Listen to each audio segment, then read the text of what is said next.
শুরুতে বলেছি আমি আপনাদের ইচ্ছায় আপনাদের সিলেটবাসীর ইচ্ছা অনুযায়ী কমিশনার কাজ করবে।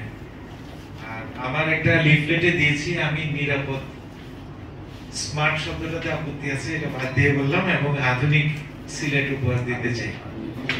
এখন নিরাপদ নগরী উপহার দিতে হলে যদি আমি চিন্তায় বন্ধ না করি নিরাপদ হবে না, যদি আমি এই যে আপনার চাঁদাবাজি বন্ধ না করি নিরাপদ হবে না।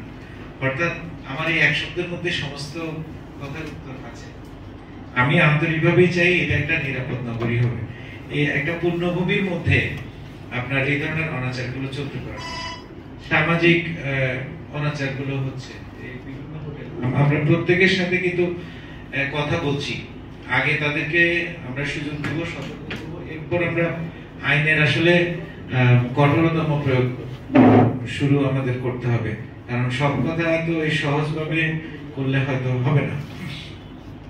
আমার একটা ছিল যে আপনাদের পলিটিক্যাল পার্টির মধ্য থেকে হয়তো কিছু কিছু বিষয়ে মতভিন্নতা আসতে পারে, কিন্তু আমি খুব আশ্চর্য হয়েছি এবং এটা সত্যি আগে যেটা শুনেছি যে এখানে রাজনৈতিক দলগুলোর মধ্যে একটা সম্প্রীতি আছে, এটা আপনারা চমৎকার ভাবে দেখিয়েছেন। এবং এখানে ছিনতাই, চাঁদাবাজি, তারপর হচ্ছে ফুটপাত অবৈধ দখল,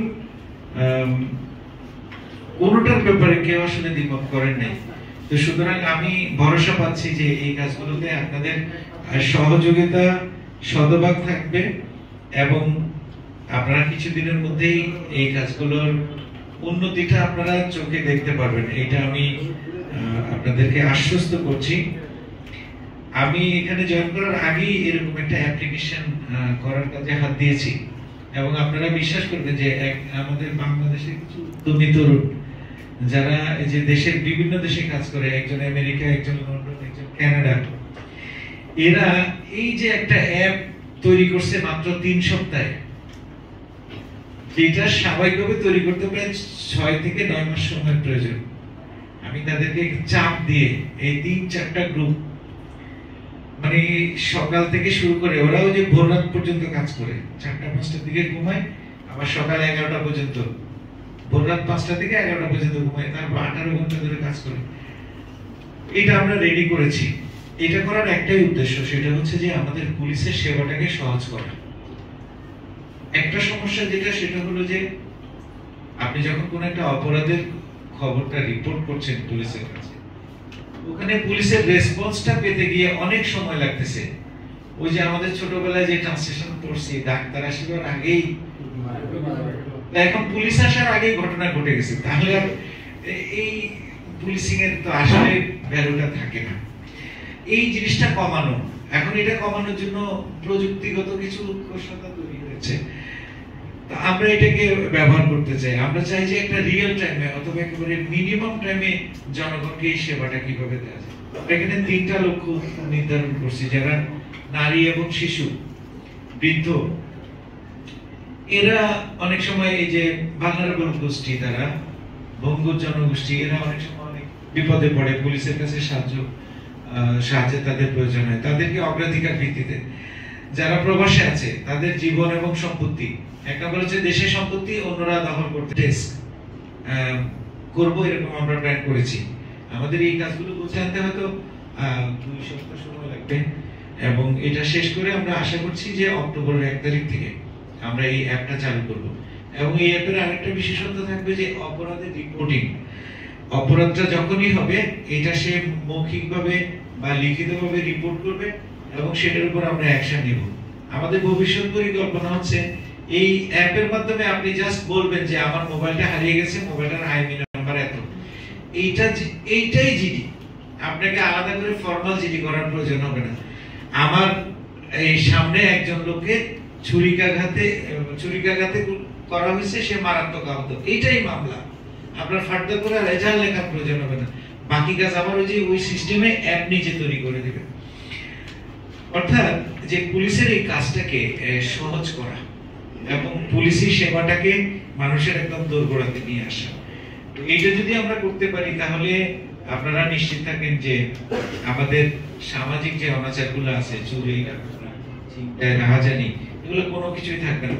সময় লাগবে, আমাদেরকে একটু সময় দিতে হবে। আমি জয়েন করেছি 3 দিন, তো আমার ইচ্ছা আছে, আমার আগ্রহ আছে, এই প্রত্যেকটা জায়গায় আমি কাজ করব এবং এটাকে আমি অলরেডি বলেছি ওদিন সাংবাদিকদের মাধ্যমে আমাদের সিলেটবাসীকে বলছি যে চুরি, ছিনতাই, মাদক, কিশোর গ্যাং এগুলোর ব্যাপারে আমাদের একেবারে জিরো টলারেন্স এবং সেটা আপনারা দেখবেন গত 2 দিনে আমরা প্রায় 70 থেকে 72 জনকে অ্যারেস্ট করেছি। তার মধ্যে নিয়মিত মামলা আছে 20-22 জন। মাদকদ্রব্যের ঘটনা গত 2 দিনে উদ্ধার আছে প্রায় 13 থেকে 14টা মামলা। এখানে গ্রেফতার আছে 30 থেকে 35 জন। মলম পার্টি, ছিনতাইকারী এরকম কিছু লোক গ্রেফতার হয়েছে। এই ধারাটা চলতে থাকবে এবং এগুলো শেষ না হওয়া পর্যন্ত, ছিনতাইকারী এখানে জিরো না হওয়া পর্যন্ত আমাদের অভিযান থামবে না। আর হচ্ছে এই যে এইটা নিয়ে আমার একটা উদ্বেগ ছিল যে আপনারা একমত হন কিনা।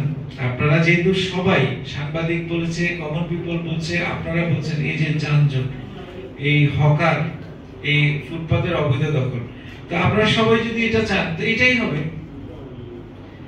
আপনারা আস্থা রাখুন, আমরা খুব অল্পতম যত স্বল্প সময় সম্ভব এই যানজট মুক্ত নগরী আপনাদেরকে উপহার দেব।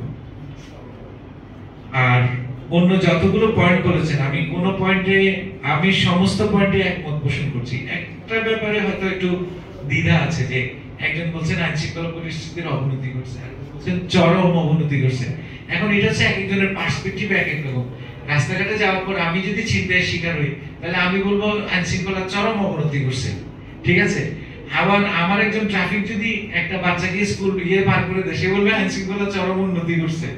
এটা তো পার্সপেক্টিভ আলাদা, কিন্তু ওভারঅল মেজরিটি পিপল যদি বলে যে আইন শৃঙ্খলা খারাপ, তাহলে আমি যতই ভালো বলি তাহলে আমার এই বক্তব্য থাকবে না। তো আমি চাই যে সবার মুখ থেকে এটা যে আইন শৃঙ্খলা পরিস্থিতির উন্নতি হচ্ছে, উন্নতি হয়েছে, এবং শুধু আইন শৃঙ্খলা পরিস্থিতি উন্নতি অবনতির বিষয় না, আমরা একটা নিরাপদ নগরীতে বাস করি বা আমরা বাংলাদেশের সবচেয়ে নিরাপদ শহরে বাস করি।